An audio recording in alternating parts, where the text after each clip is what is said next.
I'm Michael with OrthoPro, and we enjoy the opportunity to support our community members that help others that have special needs, especially the children. Today we're at Gemstone Adaptive Climbing, and we're learning how the benefits of doing this activity help not only the children, but the volunteers are helped, as well as the parents.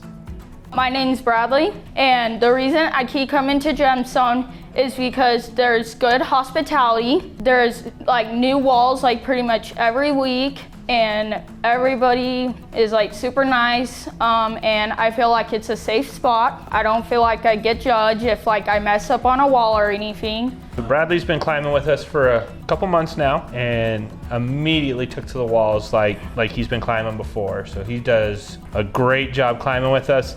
Always positive, doesn't matter how hard the wall is, he puts in the effort, gets those little successes. Sometimes we have project walls that take us a couple weeks. I feel like I don't have to worry about the stuff that like is outside of here. I feel like this is a place that I can come and clear my mind. I'd say come and do it and try it because it's really fun. There's a lot of things you do. I highly recommend Gemstone Climbing Center.